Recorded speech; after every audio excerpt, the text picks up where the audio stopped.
I used to think that leadership was all about having all the right answers. And I found out the hard way that that will only lead to exhaustion.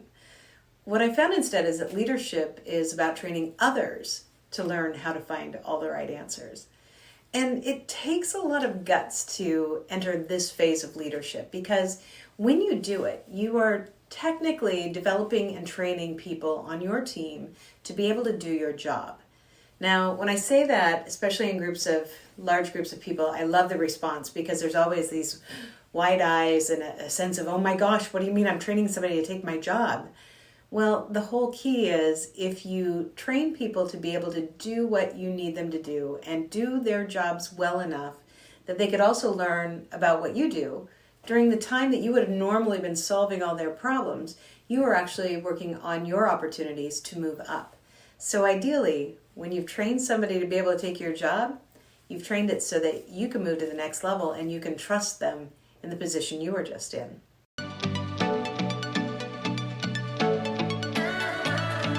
This came to a head for me, about 10 years ago. I was on a trip to Ireland with my husband, and I had been about 6 months into a new job, big job, biggest job of my career, with the largest number of people reporting to me and a huge responsibility. And I was just about losing my mind. I had 32 managers who reported directly to me and a staff of almost 500 that were spread across the U.S. I was running around like crazy and trying to do it all. And I wanted to prove myself. I wanted to make sure that I could do what I, said I could do, what I knew I could do, but you always have that little fear, so you're going to work that much harder. And we went on this vacation, and I remember my husband said, please promise me that you're going to focus on our vacation, because you have been so tied to work lately that I need this time with you. And I said, absolutely, no problem. Phone's off, the email's off. Well, it didn't quite turn out that way. When you have a certain position, you really can't always turn off your phone. But what I found is that I also couldn't turn off chaos that I had created myself.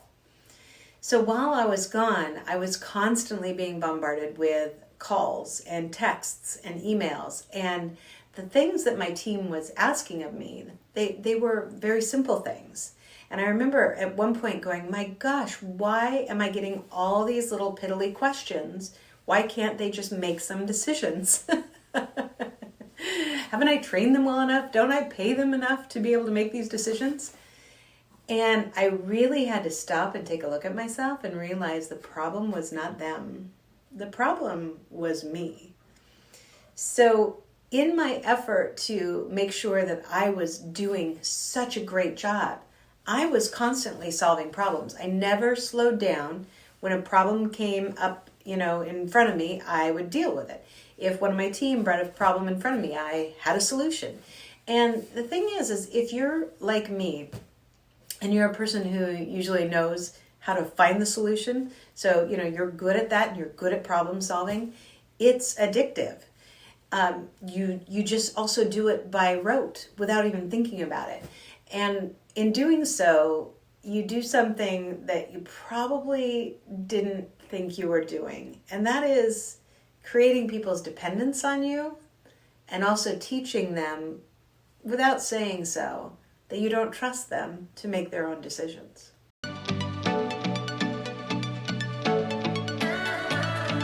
The real crux of this came when I, realized that I could not unplug because I had failed my team before I left. And my husband and I got through it. In fact, we have a rule when we're on vacation that we both get up every day and we spend up to 1 hour on whatever needs to be done with work. And we've done a really good job over the years of training the people that work for us and with us to understand those boundaries. So we set those boundaries. Look, we're going to pretty much check in with email and any voicemail between 8 and 9 a.m. or whatever. We'll give specifications.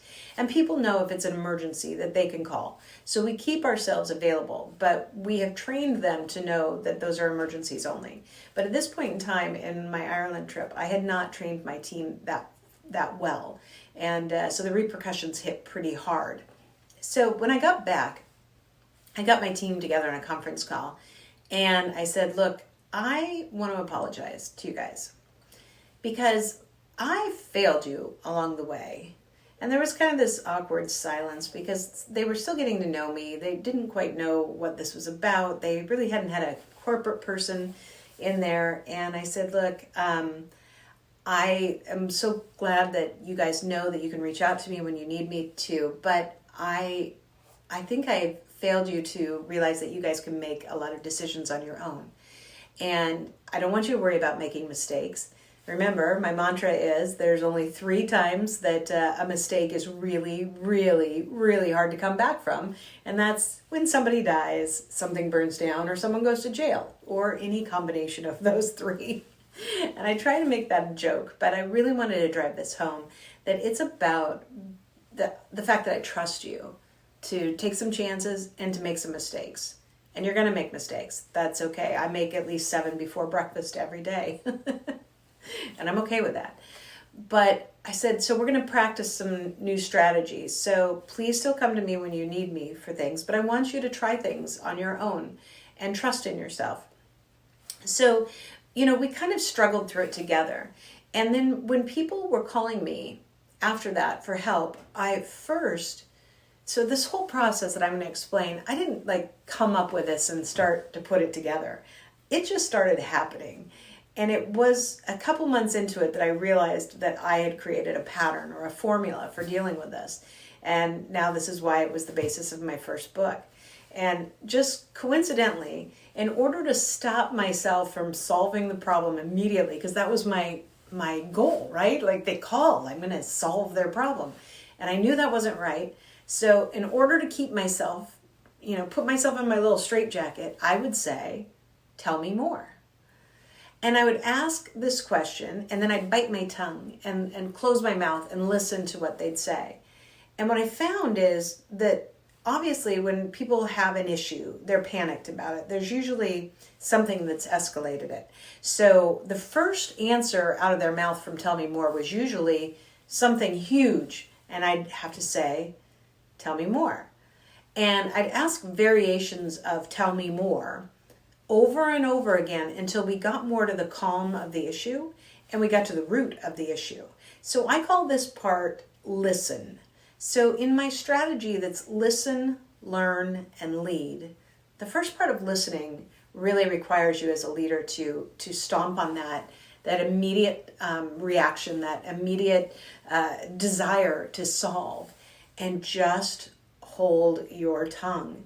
But to ask enough questions that you are helping that person start to de-escalate the emotions, deflate some of the chaos, and start to pull things apart, which moves it into the second component, which I call learn.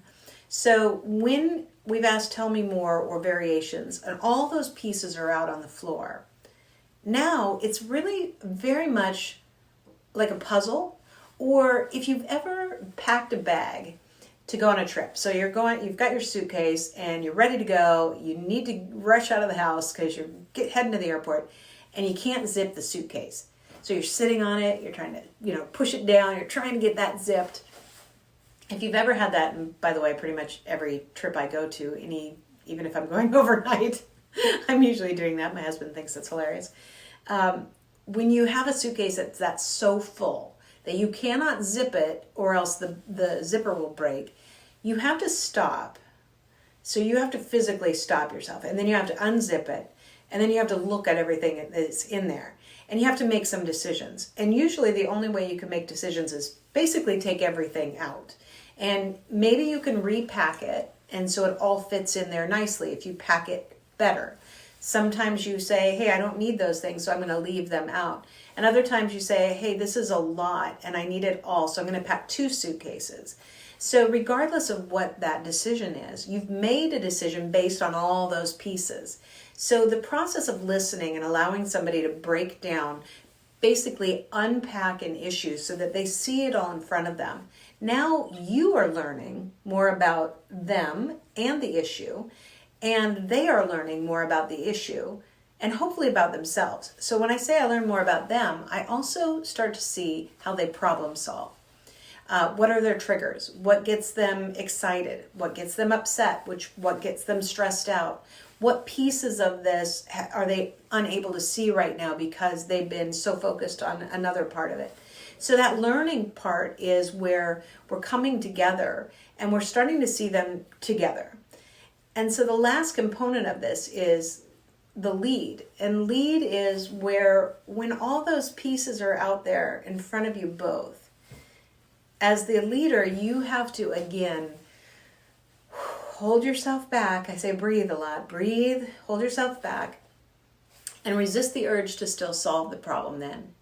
And instead, simply ask the person, well, based on what you know and what you've told me, what do you think you should do? That might be, what do you think you should do, we should do, the company should do, the employees should do? What do you think the solution is? And what I found is that at least 85% of the time, my team knew the answer. They could see it then. They had distance from it. They had this ability to step back, breathe, and see it with clear eyes, and usually a fresh perspective. And with that freshness of sight comes a clarity of thought. And in that case, 85% of the time, they'll be able to tell me, I think I should do this. We should do that. The company should do this. And in those cases, I have the greatest opportunity then, not for me to be the hero for solving the problem, but for being the hero for developing them by just one simple response, which is, I agree. That's a great way you thought through that. I want you to go put that into motion and let me know what happens, or let me know if you need anything from me. See, when you validate somebody for making a great decision, their confidence goes up. They also start to think about what got them to that point, which means the next time they face that conflict, a similar conflict, or frankly another conflict, they're more likely to follow the same process before they come to you. Now, some people it takes a little longer, so they might come multiple times, but the majority of people are going to start to get it, and they're going to start to problem solve more on their own. Okay, so yep, that's 85% of the time. So what about the other 15%? What I found is that the 10% of the 15 remaining usually got pretty close. They'd have an answer or a solution that was pretty close to what I would suggest, or close enough that I didn't think it would be harmful to them or the company for them to try it that way. In which case I might say something like, that's an interesting approach. Not quite how I would have looked at it myself, but I think it has merit. Why don't you go give that a try, put that into motion, let me know how I can help you, or let me know how it works. And if it doesn't work, let's come back and brainstorm it again. If I feel like they're really off, I can say, I see where you're going with that, but I have some concerns. Do you see any pitfalls with that? By not trying to solve it again, I'm getting them to go back and think through, is that the right strategy? And again, with those people, most of the time they came up with the right answer again. So what about the small 5% that don't have the right answer? Well, they happen. And they tend to happen to certain people. And when you start to see this over time, you will see that certain people that already struggle with receiving feedback or critical thinking skills will struggle in this area for a couple reasons. Number one, they might not be so open to new ideas. Number two, they may be too still myopic to see other solutions. And so this is a delicate dance because you want to continue to support them, but you can't let them make a decision or pursue a solution that's going to be detrimental to them or to the business. So in those cases, I would say, that's a really interesting approach. I feel that there's a number of challenges with that, however. Now, do you see any, or would you like me to share with you some of the things that I see as pitfalls? Now, if you see the way that I use the voice or the verbiage there is first I give them the opportunity to go back and look at it again. And many times they would. Well, I don't know. I think it's a great problem or solution this way, whatever. But other times they would say, most of the time people would say, well, I don't know. What do you think is the best solution? And that allows me to then really coach them and say, you know what? I understand where you came up with that idea, but here's where I see at least 3 pitfalls. And my concern with that is that I don't want it to be something that doesn't end up with a positive result for you. So let's strategize this again. In this process, we end up with a back and forth dialogue that really takes people to a new level of success on their own, which really means that they are learning how to problem solve at the same level that you have.